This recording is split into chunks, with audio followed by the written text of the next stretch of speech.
Hello, and welcome to Harry Potter and the Methods of Rationality, the podcast. Written by Eliezer Yudkowsky, read by Eneasz Brodsky, based on the works of J.K. Rowling. Chapter 68, Self-Actualization, Part 3. Hermione wasn't feeling very nice right now, or good either. There was a hot ball of anger burning inside her, and she wondered if this was something like Harry's darkness, though it probably wasn't even close. And she shouldn't have felt that way over some silly little game. But her whole army. 2 soldiers had beaten her whole army. That was what she'd been told after she woke up. It was a little too much. "Well," Professor Quirrell said. From up close, the defense professor didn't look quite as healthy as he had the last time she'd been in his office. His skin looked paler, and he moved a little slower. His expression was as stern as ever, and his gaze as penetrating. His fingers tapped sharply on his desk. "I would guess that of the 3 of you, only Mr. Malfoy has guessed why I've asked you here." "Something to do with noble and most ancient houses," said Harry from beside her, sounding puzzled. "I didn't violate some kind of crazy law by firing on Daphne, did I?" "Not quite," the man said with heavy irony. "Since Miss Greengrass did not invoke the correct dueling forms, she is not entitled to demand that you be stripped of your house name. Although, of course, I would not have permitted a formal duel. Wars do not respect such rules." The defense professor leaned forward and rested his chin on steepled hands, as though sitting upright had already tired him. His eyes gazed at them, sharp and dangerous. "General Malfoy, why did I call you here?"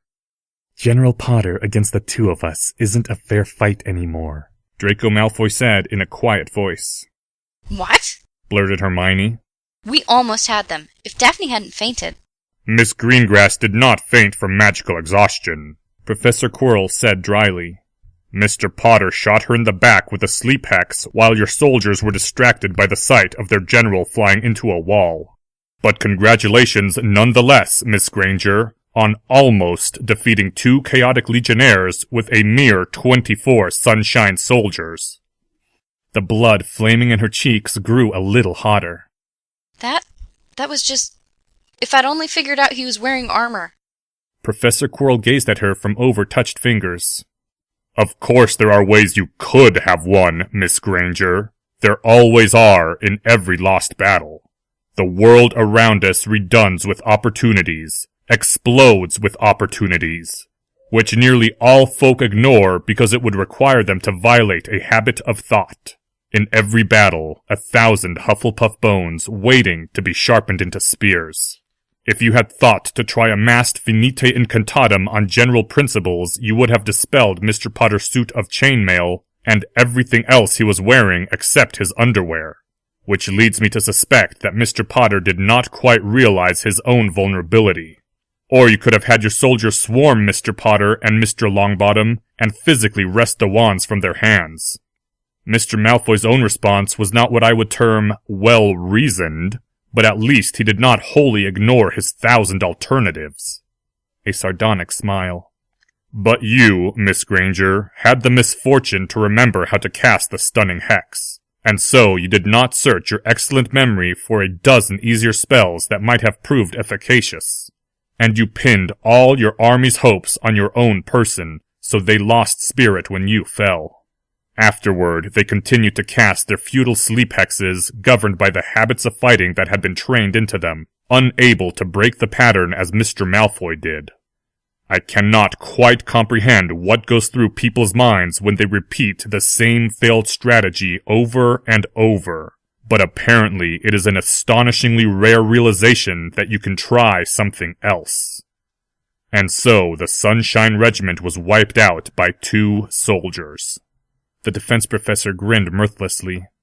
"One perceives certain similarities to how 50 Death Eaters dominated all of magical Britain, and how our much-loved ministry continues in its rule." The defense professor sighed. "Nonetheless, Miss Granger, the fact remains that this is not the first such defeat for you. In the previous battle, you and Mr. Malfoy united your forces, and yet you were fought to a standstill, so that you and Mr. Malfoy had to pursue Mr. Potter onto the roof. The Chaos Legion has now demonstrated, twice in succession, military strength equal to both other armies combined. This leaves me no choice. General Potter, you will select 8 soldiers from your army, including at least 1 chaotic lieutenant, to be divided among Dragon Army and the Sunshine Regiment. What? Hermione burst out again. She glanced over at the other generals and saw that Harry looked as shocked as her, while Draco Malfoy only looked resigned. General Potter is stronger than both of you together, Professor Quirrell said with calm precision. Your contest is over. He has won, and it is time to rebalance the 3 armies to present him with a renewed challenge. Professor Quirrell, said Harry. I didn't... This is my decision as the Professor of Battle Magic at the Hogwarts School of Witchcraft and Wizardry, and it is not subject to negotiation. The words were still precise, but the look in Professor Quirrell's eyes chilled Hermione's blood, even though he was glaring at Harry and not at her. And I find it suspicious, Mr. Potter, that the moment you wish to isolate Miss Granger and Mr. Malfoy and force them to chase you onto the roof, you were able to annihilate just exactly as much of their united force as you pleased. Indeed, that is the level of performance I expected of you since the start of the year, and I am annoyed to discover that you have been holding back in my classes this entire time. I have seen what you can truly do, Mr. Potter. You are far beyond the point where Mr. Malfoy or Miss Granger can fight you on an equal level, and you will not be permitted to pretend otherwise. This, Mr. Potter, I tell you in my capacity as your professor. For you to learn to your full potential, you must exercise your full abilities and not hold back for any reason. Particularly not childish frets over what your friends might think.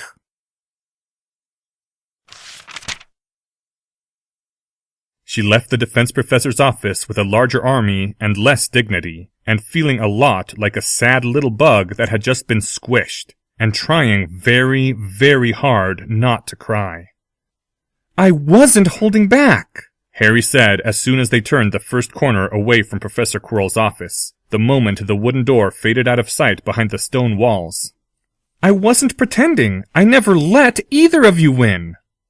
She didn't answer, couldn't answer. It would all break loose if she tried to say a word.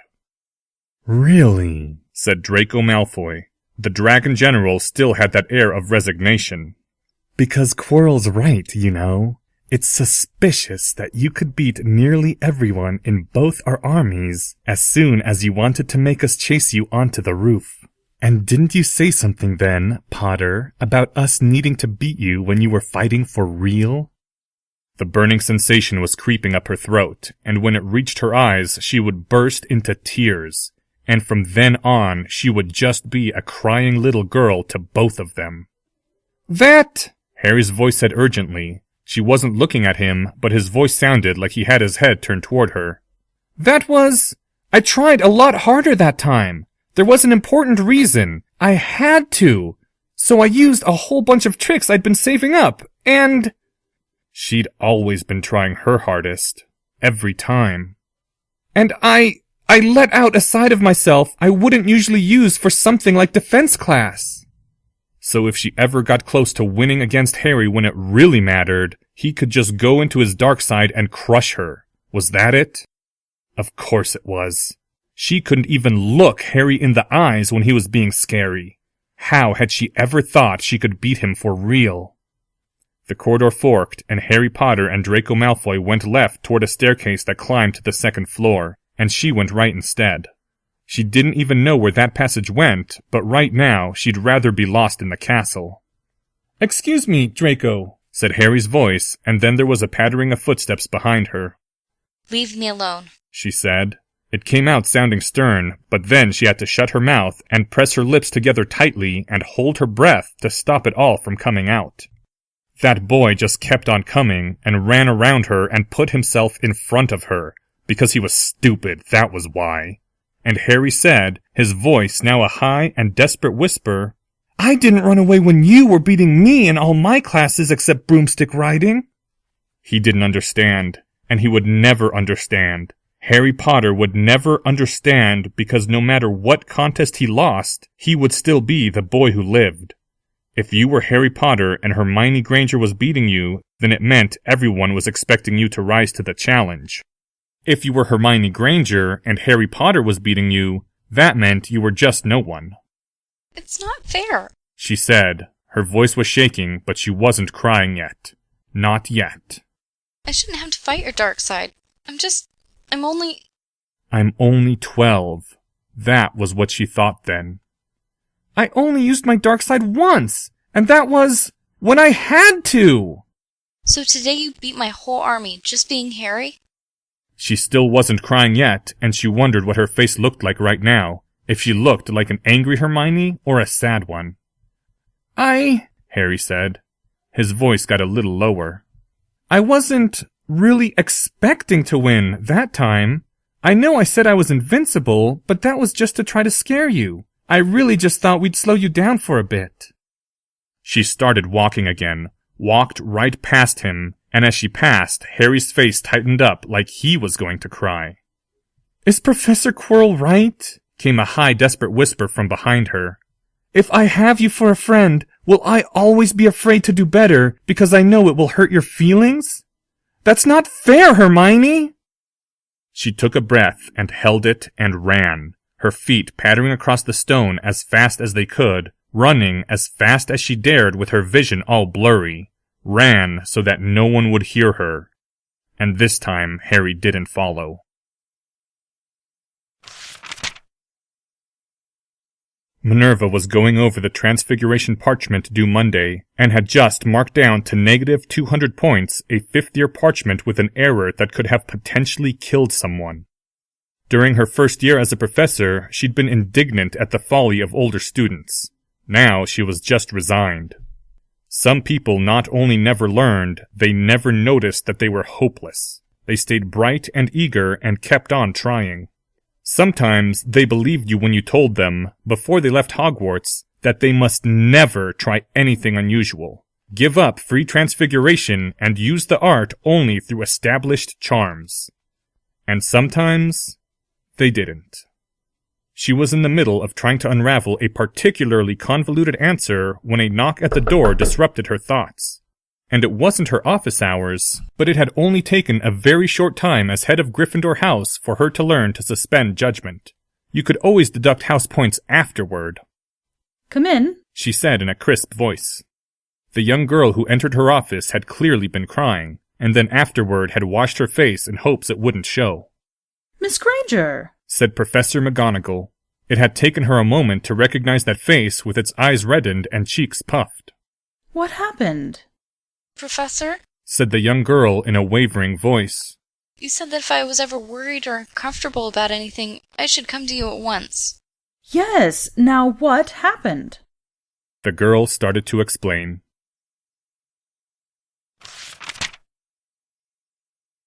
Hermione stood still and the stairs turned around her, a revolving helix that shouldn't have taken her anywhere at all, but instead bore her continuously upward. Hermione thought it seemed like the enchantment of the endless stair, which had been invented in 1733 by the wizard Aram Sabati, who'd lived on top of Mount Everest in the days when no muggles could climb it. Only that couldn't be right, because Hogwarts was much older. Maybe the enchantment had been reinvented? She should have been frightened, should have been nervous about her second meeting with the headmaster. She was, in fact, frightened and nervous about her second meeting with the headmaster.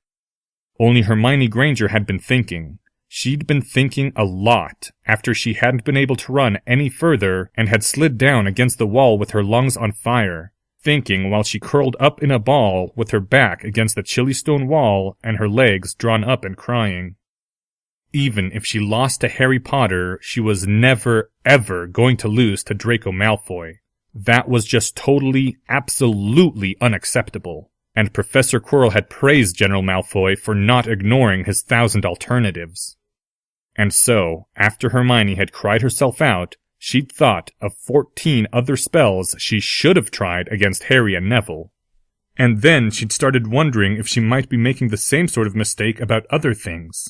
And that was how she'd ended up knocking on Professor McGonagall's door. Not asking for help.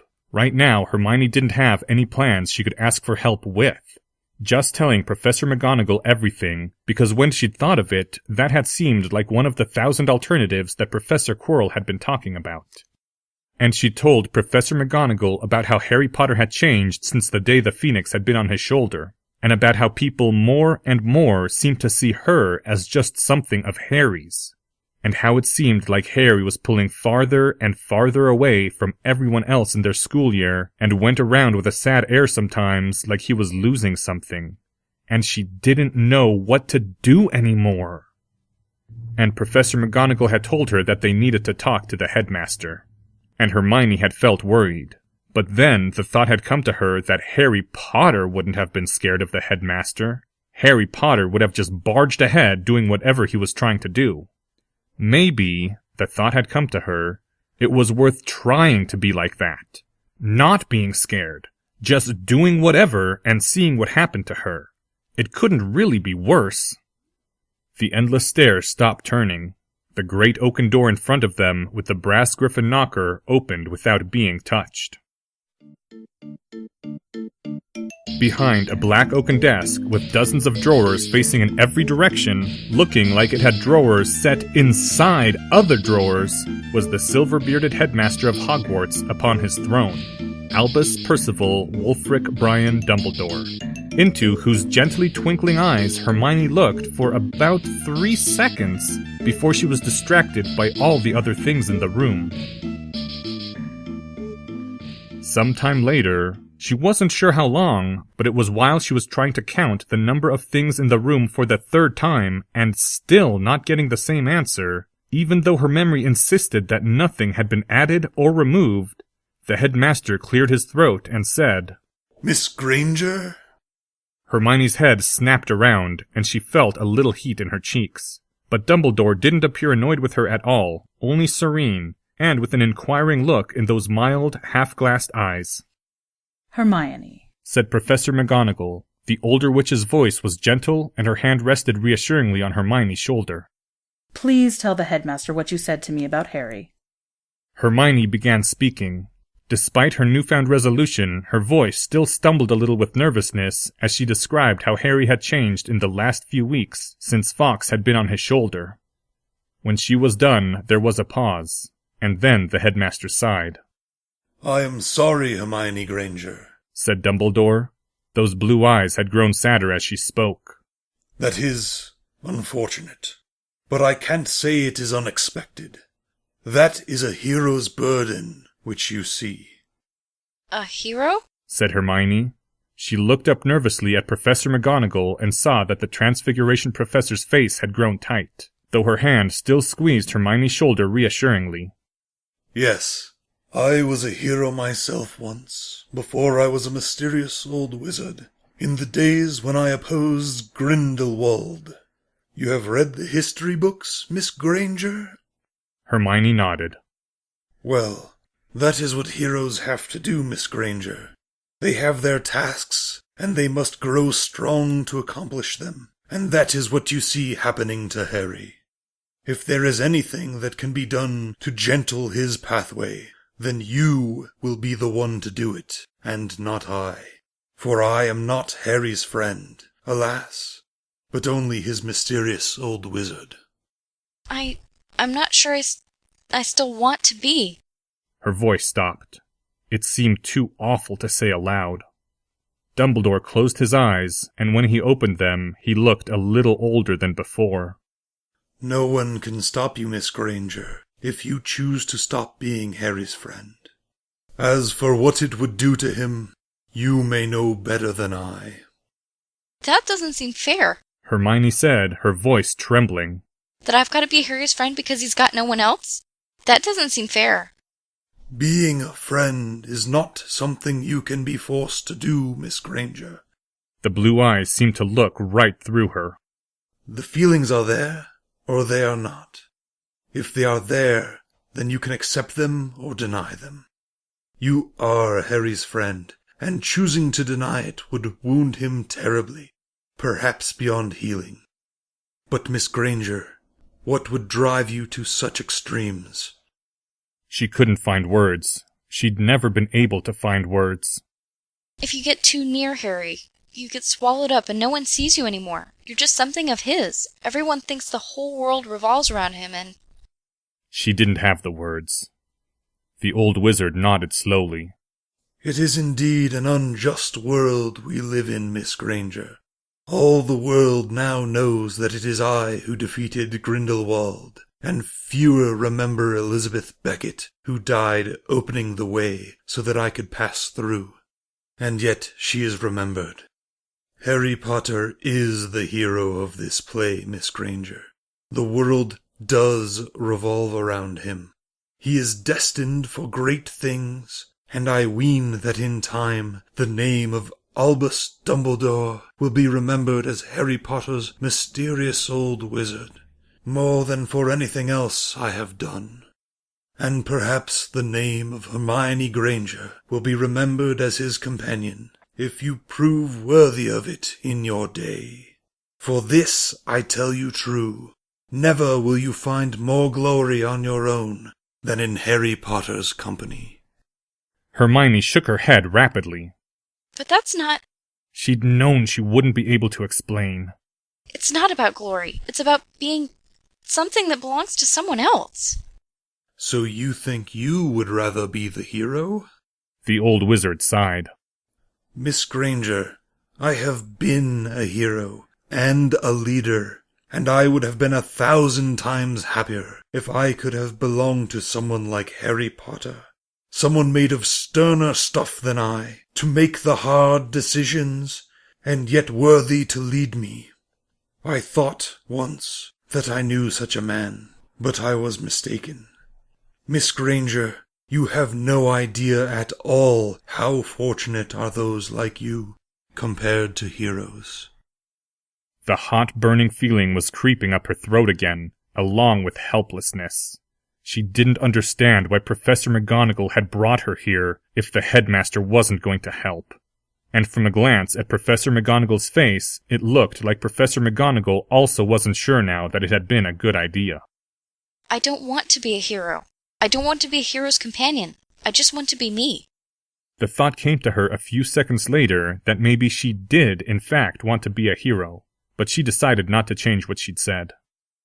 Ah, that is a tall order, Miss Granger. Dumbledore rose from his throne, stepped out behind his desk, and pointed to a symbol on the wall, so ubiquitous that Hermione's eyes had glossed right over it.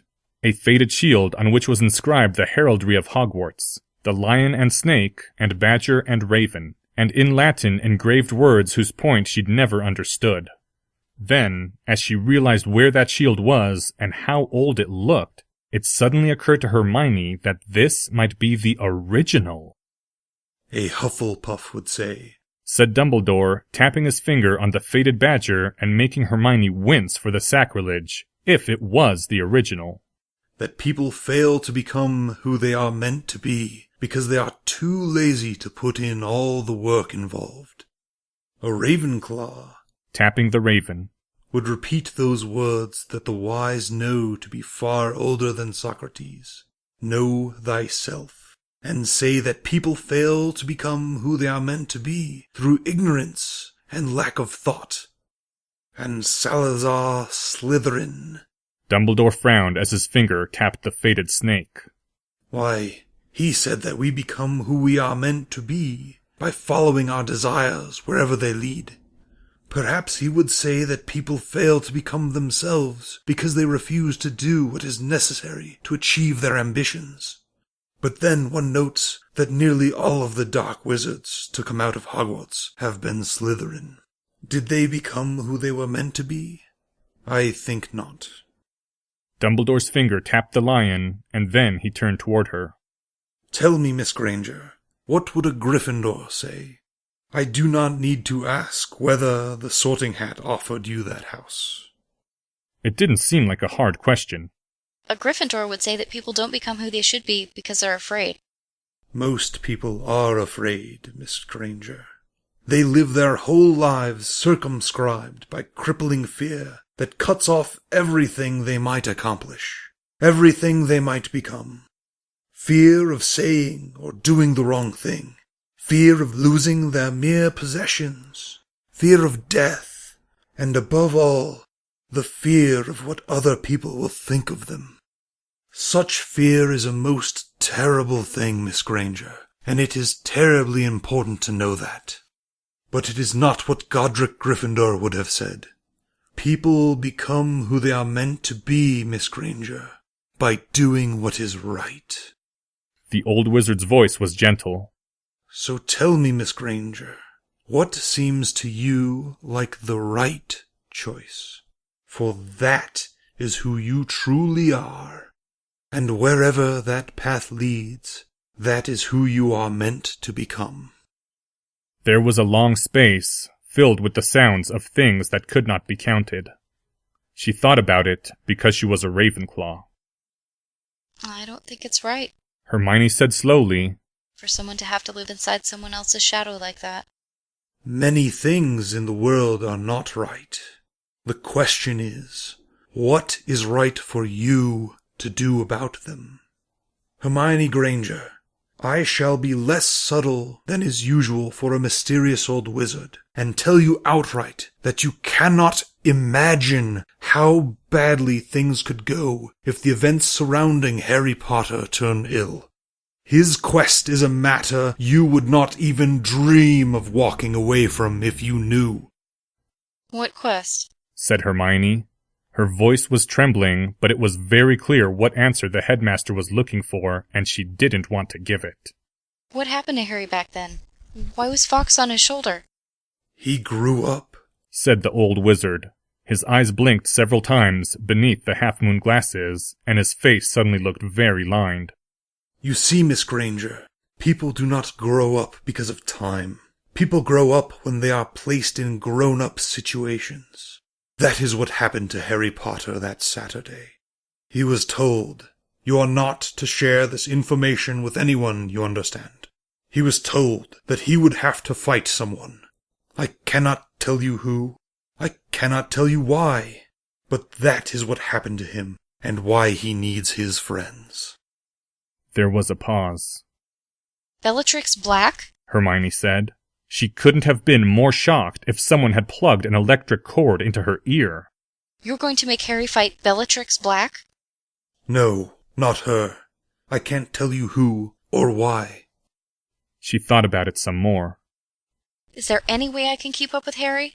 I mean, I'm not saying it's what I'll do, but if he needs friends, then can we be equal friends? Can I be a hero too? Ah, said the old wizard and smiled. Only you can decide that, Miss Granger. But you're not going to help me like you're helping Harry. The old wizard shook his head. I have helped him little enough, Miss Granger. And if you are asking me for a quest... The old wizard smiled again, rather wryly. Miss Granger, you are in your first year of Hogwarts. Do not be too eager to grow up. There will be time enough for that later. I'm 12. Harry's 11. Harry Potter is special, as you know, Miss Granger. The blue eyes were suddenly piercing beneath the half-moon glasses, and she was reminded of the day of the Dementor when Dumbledore's voice had said, inside her mind, that he knew about Harry's dark side. Hermione put up her hand and touched Professor McGonagall's hand, which had stayed strong on her shoulder this whole time, and Hermione said, she was surprised that her voice didn't break, I'd like to go now, please. Of course, said Professor McGonagall, and Hermione felt the hand on her shoulder gently turning her around to face the oaken door. Have you chosen your path yet, Hermione Granger? Said Albus Dumbledore's voice from behind her, even as the door slowly creaked open to reveal the enchantment of the endless stair. She nodded. And? She said, her voice stuck. She swallowed. I'll do what's right. She didn't say anything else. She couldn't. And then the endless stair began revolving around her once again. Neither she nor Professor McGonagall spoke on the way down.